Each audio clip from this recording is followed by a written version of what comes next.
What's up, everyone? Welcome to This Day in Philly Sports History for March 26, 2025. I'm your host, Jim Montgomery. Welcome to a Wednesday edition of the podcast. Happy Humpday to everyone out there. Let's start off like we always do with a little housekeeping. And I wanted to follow up with something we talked about yesterday. We talked about Villanova versus UConn, the Sweet 16 in 2005. And it was the first time, or I said that it was the furthest that Villanova had made it in a long time. It was, in fact, the first time they made the tournament since 1999.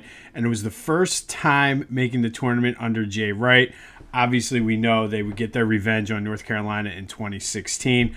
But nobody really reached out. But let me know. I still don't think that was a travel on Allen Ray. And again, the fact that I was a staunch Villanova hater back then, that's saying something, but I wanted to make sure I got the details of that because it was even more impressive that they made the Sweet 16 run after not being in the tournament since '99.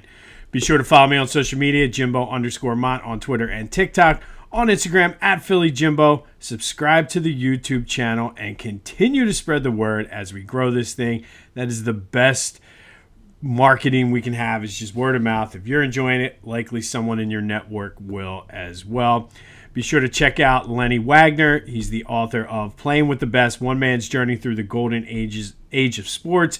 It's essentially a biography on Walter French, but it's so much more than that, especially if you're a history person.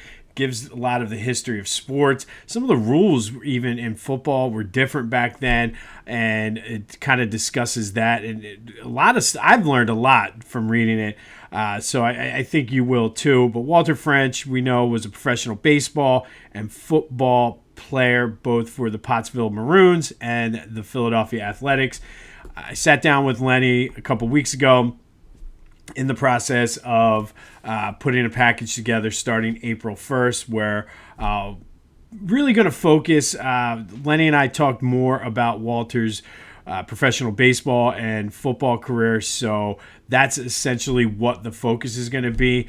But if you get the book, there's so much more than that. I mean, he was a star at Rutgers, was recruited by, and things were a lot different back then. And that was my biggest takeaway thinking about his college sort of era. It was, as much as we think it was different back then, which it was, in the sense that there weren't as many teams. College football was the king of the hill, way more popular, and people thought it was superior to the NFL at the time. But while he was at Rutgers, Army was recruiting him and sort of making promises and things like this. Not too much different, though, than what today's transfer portal is. And yesterday, the transfer portal for college basketball opened. So it's just interesting. As much as we think it's so different, and as much as the timing and everything was different, it's just amazing to me how similar things were back then.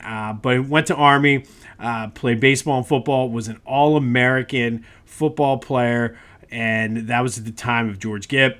Win one for the Gipper type deal. And obviously was a baseball star too, but it was just very, to me, the politics that went into the college game even back in the 20s. So go check that out. One Man's Journey Through the Golden Age of Sports by Lenny Wagner, the story of Walter French. I'm very excited to present just more on Walter French, because I really do feel like this dude is a very interesting person that we really should know about, and a local guy from Morristown, which is not even 30 minutes away from Philly. So local guy that we all should know more about. Two sport star before Bo and Dion did it in the 90s. So go. All the information you need is in the description wherever you're listening or watching to this. But I'm excited to start presenting more Walter French in the next coming days. Well, we talked yesterday about the Sixers having a process-like sort of game the other night and really doing their best to keep pace in the lottery standings. Not to be outdone, the Flyers said here, hold my beer. Blown out yesterday by the Maple Leafs, 7-2. They scored the first goal and then gave up 6 straight. Lost now 11 of 12. It's a mess.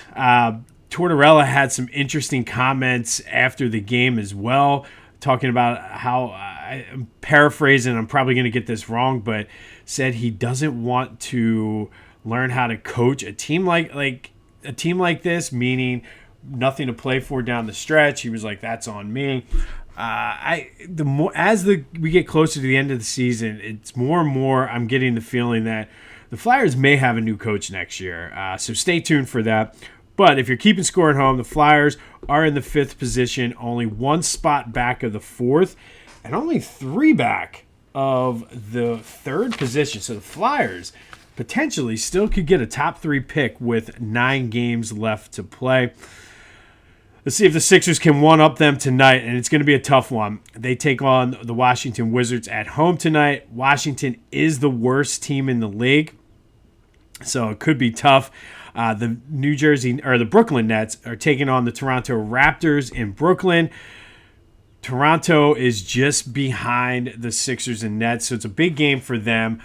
10 games left for both teams. Sixers and Nets tied for the 5th spot. Sixers are also only 3.5 out of the 4th. If they could somehow sneak into that 4th position, I think that would guarantee, even if other teams move up, that the Sixers would still be guaranteed a top 6 pick. So for me, I kind of would like to get that 4th spot, because I don't think, and I could be wrong on this, and depending on the outcome of the game, I will check into the NBA lottery rules, but I think, maybe it's 3rd. I don't know, but I'll look into it. But let's hope the Sixers can outdo the Flyers on what they did last night, especially playing at home. Do have some Eagles news and then sort of Eagles news. They did add some offensive line depth yesterday, signing Kendall Lamb. He's an 11-year vet, most recently played for the Dolphins to a 1-year deal. I mean, it's one of those things. I think this is how he's done this in the past, and I feel like this is what his offseason has been so far, is the low-risk, high-reward. I don't think this dude is going to come in and play, but certainly provide some depth for the Eagles. And obviously we know how guys respond when they go to Stoutland U. So not really a needle mover, but a move nonetheless. And then up north on the Turnpike, interesting move by the New York Football Giants, signing Russell Wilson to a 1-year deal. Now that's Russell and Jameis Winston that they have signed. They have the 3rd pick in the draft. Does that mean they're out on Shedeur Sanders or a quarterback this year? And could be a strategic checker or a chess move for the Giants. Although I don't know with that front office if it will be, meaning they're going to load up on other positions this year and then try to find the quarterback next year. I don't think Russ is the answer. So I think, and this might come back to bite me. I'm sure I know there's at least 1, maybe 2 Giants fans out there that listen regularly. Probably going to snip this and keep it, but I think we can check off the Giants as a threat next year. But we'll see. Maybe Russ has some stuff left to cook. I mean, I don't know. We were talking about it the other night, about what the Giants should do, and I think a lot of times, and this is more the old school in me, you get your quarterback and build the team around the quarterback. I know they tried that with Daniel Jones, and it didn't work out. But maybe they're just not sold on Shedeur Sanders. Maybe they think the Cleveland Browns are going to take him at 1. Maybe they're really high on Russ, which with that front office, you never know. I don't know if I agree with it, because Shedeur Sanders seems to be the most polished and ready to play. Like, I don't think he's the type of guy who's going to need to sit out, kind of like a Peyton Manning, coming from the pedigree of having your father play in the NFL. But I don't know. That's why I am not the Giants GM, nor would I want to be. So we'll see how that plays out. All right, Phillies are in D.C. They boarded, I guess, a train yesterday, gearing up for tomorrow's home opener. Lots of feedback yesterday on my bold predictions, and shockingly, the one that everybody had the most to say about in agreement was that they think Topper's on the hot seat and could very well get fired. And like I said, I really think there's going to be a lot of urgency around this team this year, and I think guys are going to start getting a little Maybe not the players as much as the front office and the manager and everything. And I think guys are going to start getting a little on edge and kind of act out of desperation. But let's recap yesterday's question of the day. I asked you, based on what Rob Thompson said about trying a combination leadoff hitter, who do you think should hit leadoff going into the first game? 80% of you like the combo. And I agree. I think what you've been doing has not worked. And make these guys uncomfortable. Make these guys play like they're trying to prove themselves all over again. Whether or not Thompson's the guy for that, I don't know. But thank you, as always, for participating in the question of the day. We'll have another one Phillies related here in a minute. All right, so I gave you 5 bold predictions yesterday. I told you I had 10. Here are 5 more bold predictions, and then tomorrow I'll give you the win total and where I see this team finishing up. All right, we talked about Trey Turner leading off. I think Trey Turner is going to struggle this year, and maybe it's just me being down and negative on him, but I think he struggles and gets moved down the lineup. I think he ends up hitting 6th or 7th, possibly even 8th by the end of the season. They can't take him out of the lineup due to the ridiculous contract. I hope this is one prediction that I am dead wrong on, but I don't see him. I mean, it's been 2 years now. He's not lived up to even close of what the contract is. I think the struggles are going to be the same. I mentioned yesterday he's the one guy who is not saying, I'll hit anywhere, I want to win. Everybody else is like, I'll do whatever it takes. He's not saying that. And there's just something about, and I'll be honest, and I usually don't say this about players on our team. Trey Turner, we talk about punchable faces a lot on this podcast. Trey Turner might be a top 5 punchable face. So I don't see him improvement. I think he gets moved down in the lineup. Again, this is one I hope I'm wrong on, but Trey Turner, very punchable face. Number 2 bold, or I guess this would be number 7 bold prediction, and I've talked about this one before. Jose Alvarado is going to turn into a dominant closer this year for the Phillies. I think he came in slimmed down. He looked amazing in spring training, and I think he's going to end up holding down the back end of that bullpen, and I think he's going to end up having a very dominant year. I think he has the stuff. I think he has the experience now, got himself into shape. I look for him to be and I don't use that word lightly, dominant closer. Very much what we're used to with Brad Lidge. Now, the rest of the bullpen, that's a huge question mark. Can Kerkering, Strom, can they hold up? We'll see, but I do think Alvarado will be a dominant closer this year. Number 8, bold prediction. Brandon Marsh will be the Phillies' best outfielder this year.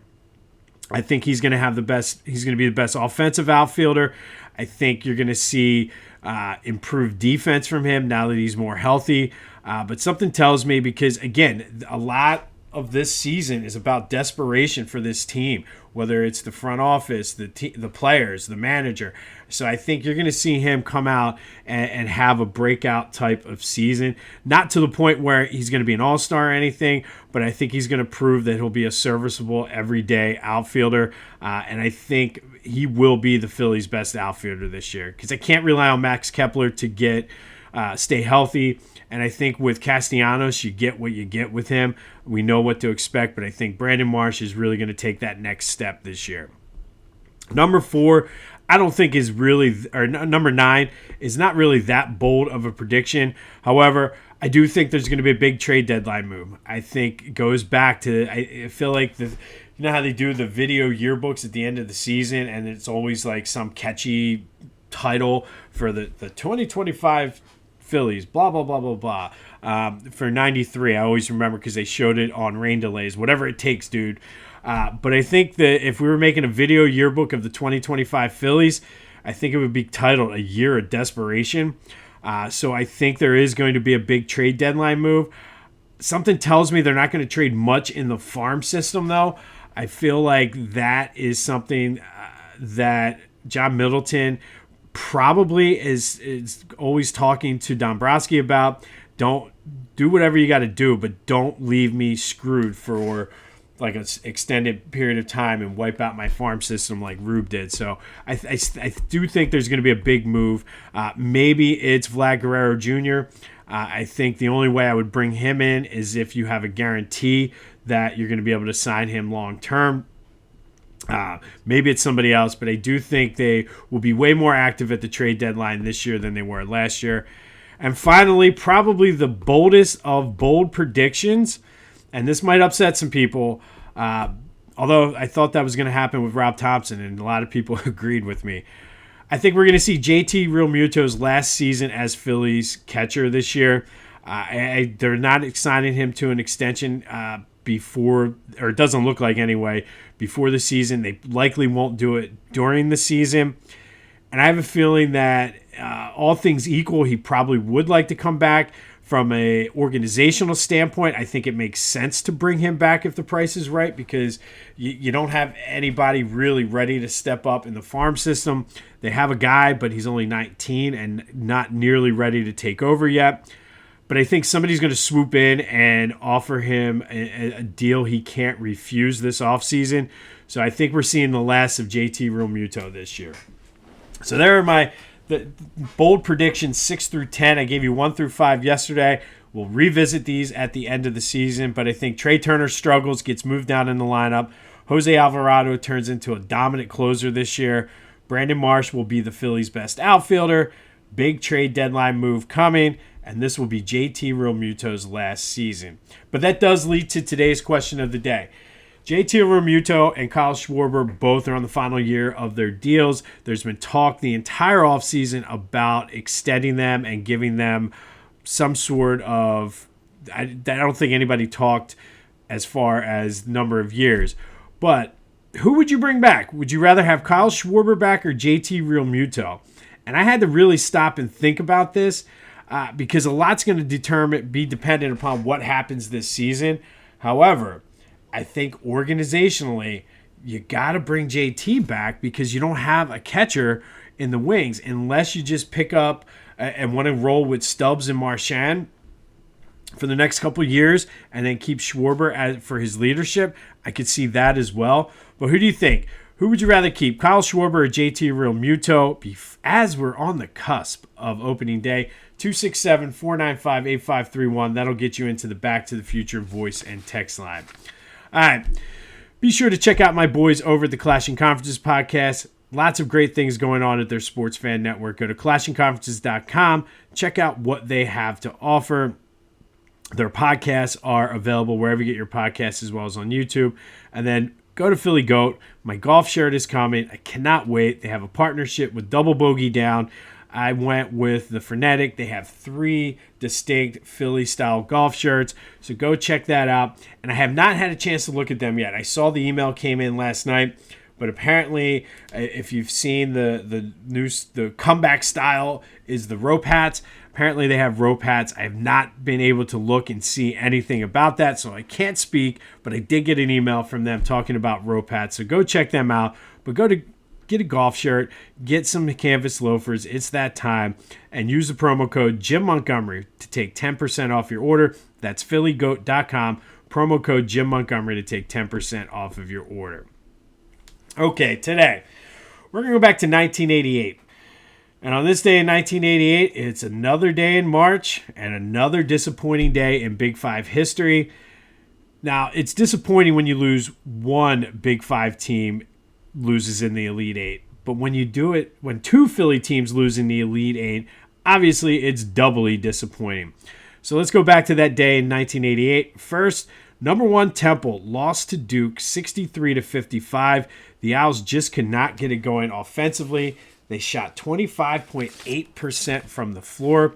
Kevin Strickland and Danny Ferry led Duke, while future Sixers GM Billy King, frustrated and got under the skin of Mark Macon, played great defense on him, holding him to 6 for 29 shooting.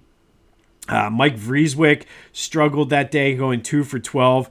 And the Temple Owls were so good that year that they shooting 28%, they still only lost to Duke by 10. And I do think this was the closest that John Chaney ever got to a Final Four. I think if that 2000 team didn't lose a Seton Hall. They had a good chance.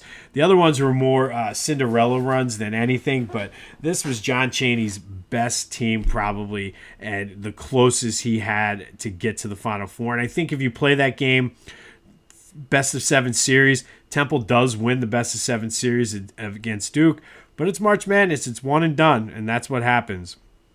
Then later that night, it was Villanova's turn to disappoint as the 6th-seeded Wildcats lost to the number 1 seed Oklahoma.